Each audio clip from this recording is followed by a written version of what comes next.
Hi, welcome to another episode of Your Mind Matters. I'm Dr. Mike Ellison, and our producer, Mr. Mo Raza, is with us today to talk about an issue that may not seem on the first blush to have anything to do with mind, but it's about spirituality. So join us in a moment for a brief discussion about spirituality in your mind. So, Mo, when I first got into this idea of spirituality, I was a practicing clinician, and I was going to one of those noontime conferences on continuing education. Big room, this little fellow, a Catholic priest, Father Leo Booth, was the speaker that day. Father Leo introduced me and to the rest of us to a really interesting idea that I've used in all the time since, and that is the idea that spirituality, our relationship with God as we understand it, is only one part of the equation. So Father Leo says, think about spirituality as like an old-time math problem. 2 + 2 equals something else, right? Mm-hmm. So he said, spirituality, your relationship with the divine, add to that politics, and that kind of is a dirty word in our language these days, equals religion. So that was a really simple way for me to explore the concepts of religion and spirituality with my clients and talk about how religion has a political component in it that we can't avoid, but our relationship, our spiritual relationship with God of our understanding, or in the 12-step treatment program, our higher power, if you will, became really central to working not only with addictions, but with people who had been harmed by religious beliefs or by religious people who would say things like, I can't tell you the number of times I've heard people say to me in family therapy sessions as they were being spanked or beaten even by the perpetrator, a family member who's saying, this hurts me more than it hurts you, that kind of stuff. And we're going to beat the devil out of you. Yes. And so here's this harm happening to a child who's very puzzled by all of this because they may be taught something very different in their religion about their relationship with God or other people, and not very much are we hearing about the word spirituality or what that concept is in these homes. We hear a lot about religion, maybe not so much about spirituality.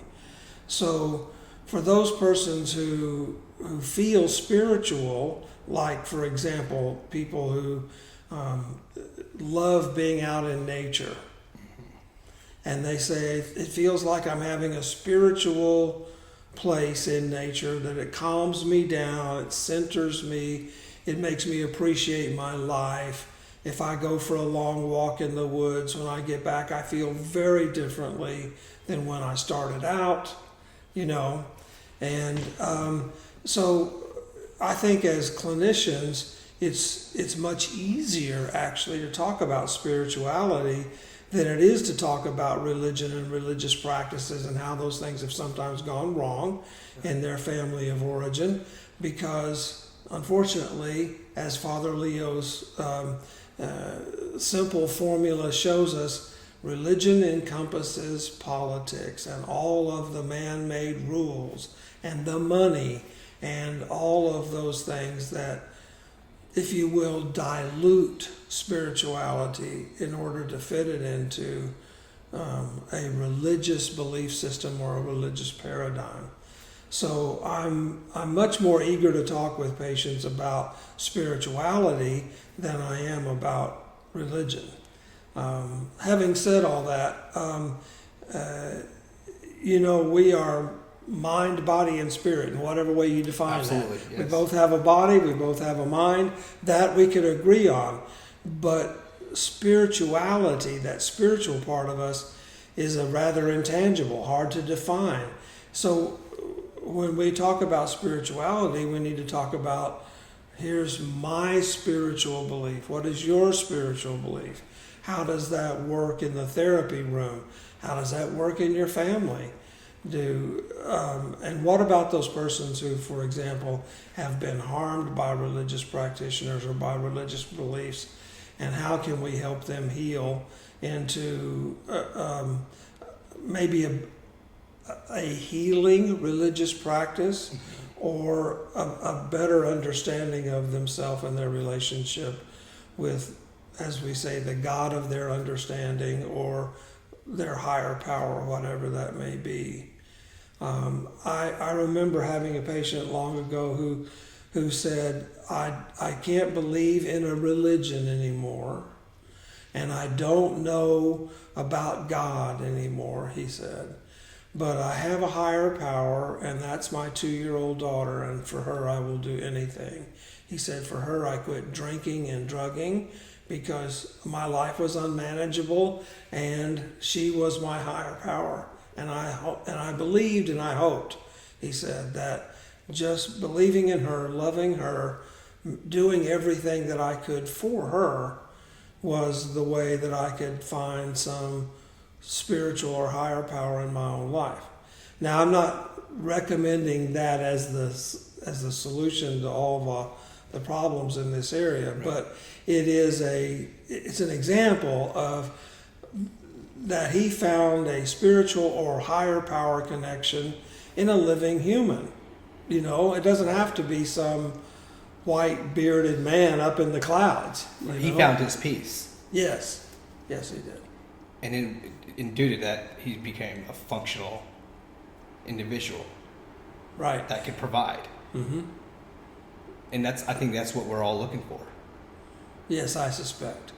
It's just, I mean, and regardless if it's whatever, the guy in the clouds or whatever, I think that is the key, is to find some peace, is through spirituality in whatever you find important.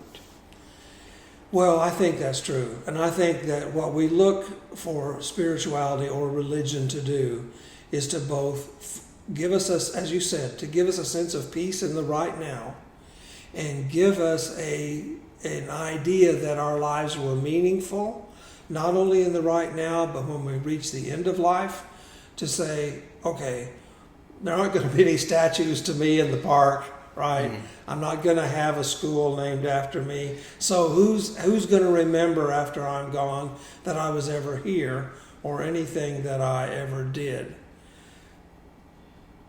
I believe that those are the questions that spirituality and religion seek to answer, that giving meaning to life.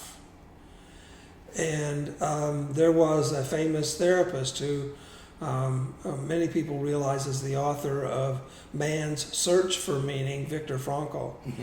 who was a psychiatrist in Vienna at the outbreak of World War II. He, in his mid-40s, he married for the first time a woman in her mid-20s, not unusual in that time. Right. And yet, when the Nazis came, his mother, his wife, all his family, save him, were killed by the Nazis. And yet, even this did not dissuade Frankl. As soon as the war was over, he published Man's Search for Meaning, still a classic book.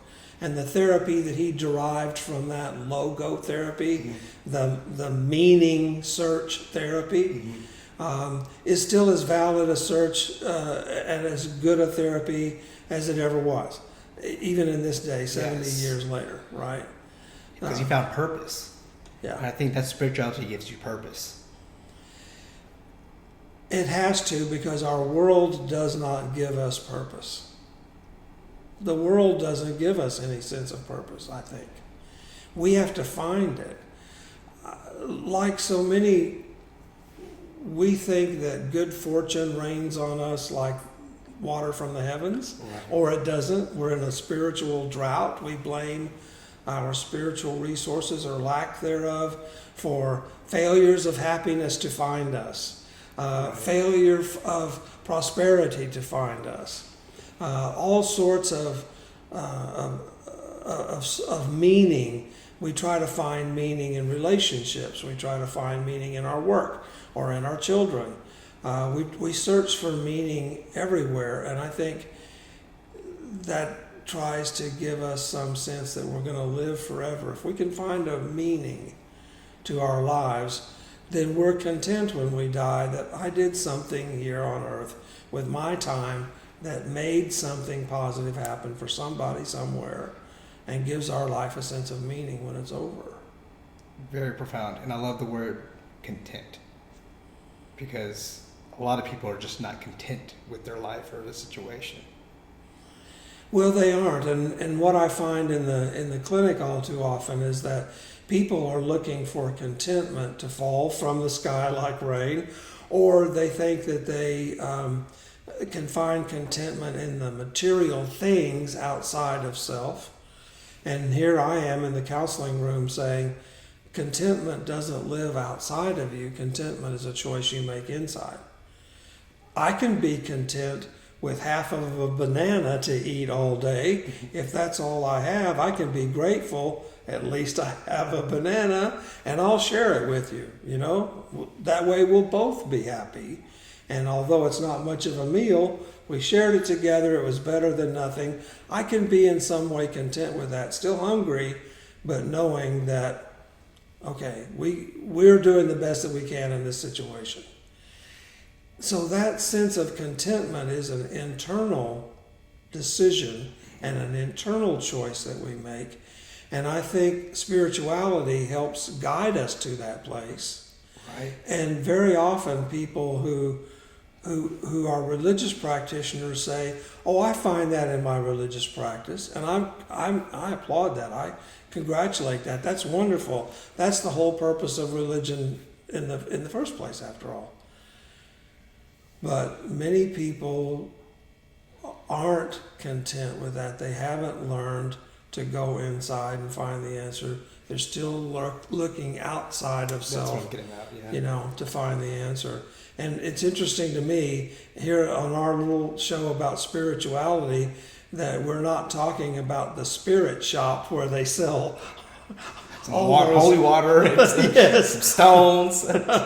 Yeah. So the spirit water that we find ourselves using doesn't work to find spirit. There's not spirit in a bottle, and yet in